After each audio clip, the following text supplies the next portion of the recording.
एक शक्तिशाली राजा के महल में एक रहस्यमयी भूल भुलैया है जिसमें जो भी प्रवेश करता है कभी वापस नहीं आता। वर्षों से यह भूल भुलैया रहस्य और डर का प्रतीक बन गई है। जब राजा के प्रियजन इसमें खो जाते हैं तो वह स्वयं इस भूल भुलैया के रहस्य को सुलझाने और उन्हें बचाने के लिए अंदर प्रवेश करता है। परंतु भूल भुलैया में कुछ ऐसा छिपा है जिसे कोई भी समझ नहीं सकता। क्या राजा इस रहस्यमय स्थान से जीवित बाहर आ पाएगा या वह भी इसकी काली गहराइयों में खो जाएगा? रहस्य का आरंभ कई वर्षों से देवगढ़ के महल में एक रहस्यमयी भूल भुलैया खड़ी थी। यह भूल भुलैया न केवल जटिल थी बल्कि इसके बारे में कई भयानक किस्से भी प्रचलित थे। कहा जाता था कि जो कोई भी इसमें प्रवेश करता फिर कभी वापस नहीं आता। राजा विक्रमादित्य, जो अपनी बुद्धिमत्ता और साहस के लिए प्रसिद्ध थे, इस भूल भुलैया को लेकर सशंकित थे। उन्होंने अपने राज्य के विद्वानों, तांत्रिकों और वास्तुकारों से इसके रहस्य को सुलझाने के लिए कहा, लेकिन कोई समाधान नहीं निकला। शापित भूल भुलैया में खोए लोग एक दिन राजा का प्रिय मित्र और सेनापति रुद्रसेन भूल भुलैया में चला गया और फिर कभी नहीं लौटा। राजा को इस घटना से गहरा आघात लगा, लेकिन असली संकट तब आया जब राजकुमारी अनुराधा, जो राजा की पुत्री थी, भी इस भूल भुलैया में प्रवेश कर गई और लापता हो गई। अब राजा के पास कोई और विकल्प नहीं था। उन्होंने स्वयं इस भूल भुलैया में जाने का निश्चय किया। उन्होंने अपने सबसे कुशल सैनिकों को भी साथ लिया और भूल भुलैया के भीतर प्रवेश किया। रहस्यमयी भूल भुलैया। जैसे ही राजा ने भूल भुलैया में प्रवेश किया, उसने देखा कि दीवारें बहुत ऊंची और घुमावदार थीं। हवा में एक अजीब सी गंध थी। हर मोड़ पर अजीबो-गरीब चित्र और रहस्यमयी शिलालेख अंकित थे।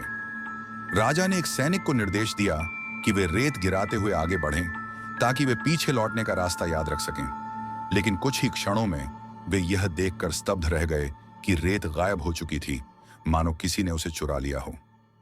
मायाजाल जैसे जैसे वे भूल भुलैया में आगे बढ़ते गए, अजीब घटनाएं होने लगीं। एक सैनिक अचानक चिल्लाया, मुझे कुछ खींच रहा है, और अगले ही पल वह अंधेरे में गायब हो गया।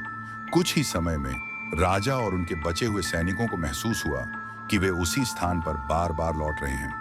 तभी एक भयानक हंसी गूंजने लगी। राजा ने तलवार निकाल ली और सावधान हो गए। दीवारों पर परछाइयां नाचने लगी। शाप की सच्चाई। आगे बढ़ते हुए राजा एक बड़े कक्ष में पहुंचे जहां एक पुरानी राजसी मूर्ति थी। तभी एक गहरी भारी आवाज आई, राजा विक्रमादित्य, तुम यहां क्यों आए हो? राजा चौंक गए। सामने एक छायादार आकृति प्रकट हुई। उसने कहा, मैं इस भूल भुलैया का रक्षक हूं। यह महल किसी श्राप के कारण नहीं बना, बल्कि यह एक परीक्षा है। जो लालच, क्रोध या अहंकार में अंधे होते हैं, वे यहां से कभी बाहर नहीं जा पाते। राजा ने साहसपूर्वक उत्तर दिया, मैं अपनी पुत्री और अपने लोगों को वापस लेने आया हूं। आकृति ने कहा, यदि तुम वास्तव में योग्य हो तो भूल भुलैया तुम्हें मुक्त कर देगी, लेकिन तुम्हें 3 परीक्षाएं देनी होंगी। 3 परीक्षाएं। पहली परीक्षा, सत्य की खोज। राजा के सामने 3 दर्पण प्रकट हुए। उनमें एक में राजकुमारी अनुराधा की तस्वीर थी, दूसरे में एक खजाने की और तीसरे में एक तलवार की। इनमें से केवल एक ही सच है, बाकी 2 भ्रम हैं। यदि तुमने गलती की तो भूल भुलैया तुम्हें हमेशा के लिए कैद कर लेगी। राजा ने गहरी सांस ली और विचार किया। अंततः उन्होंने अनुराधा वाले दर्पण को चुना।